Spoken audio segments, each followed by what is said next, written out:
दो तरह के रुपए चले हुए हैं, एक भारत सरकार का रुपया, एक रिजर्व बैंक का रुपया। यह तो पता होगा आपको कि यह भी नहीं पता? दो तरह के रुपए हैं इस देश में, एक भारत का और एक रिजर्व बैंक का, और रिजर्व बैंक भारत का नहीं है। यह भी कागज है अपने पास। तब आप भारत का रुपया कमाते हो या रिजर्व बैंक का? आप पैसा कौन सा सोचकर कमाते हो? अरे भारत के नागरिक हो तो भारत का रुपया कमाते हो ना। और जो कर्जा मिलता है वो कहां से मिलता है? बस, तो रिजर्व बैंक का पैसा भारत के रुपए से चुकता कर देना है कि मेरे भारत का रुपया तुम्हारे वाले इस रुपए के बराबर है। अगर आप अपने आप को भारत का नागरिक मानते हो, अगर आप अपने आप को अपना जागरूक नागरिक मानते हो, और अगर आप सच की लड़ाई लड़ना जानते हो, तो आपके एक रुपए की वैल्यू 777 मिलीग्राम सोना है, जो 11.664 ग्राम सोना 15 रुपए से डिवाइड करोगे, एक रुपए की वैल्यू आएगी 777 मिलीग्राम। और 777 मिलीग्राम सोने की जो भारत के एक रुपए की कीमत है वो आरबीआई के 5000 के बराबर है। तो आरबीआई से जो हमने 50 लाख रुपए का लोन लिया हुआ है वो भारत के 100 रुपए में चुकता होता है। काहे को टेंशन लेते हैं फिर हम?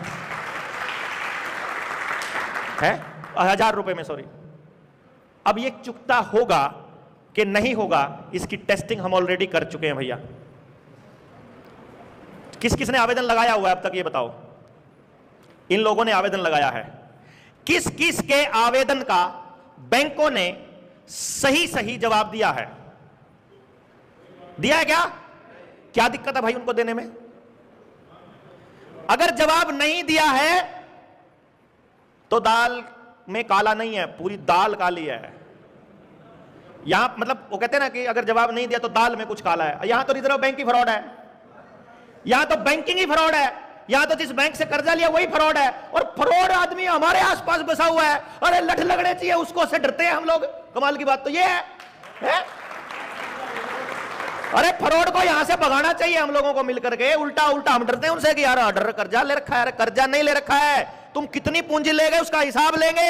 हमारे पुरखे हमको कह के गए थे हिसाब किताब जितना भी होगा भूल चूक लेनी देनी करेंगे। क्यों भाई? हिसाब करो, लेना बनता है तो लो और देना बनता है तो दो। हम कब मना करते हैं? आप क्यों नहीं लिखते हो कि आपने हमको असली रुपया दिया? आप क्यों नहीं लिखते हो कि जो आपने रुपया दिया वो लीगल रुपया है? ये बात लिखने में बैंकों को क्या प्रॉब्लम है कि वो कह दें कि हमने लीगल मनी दिया?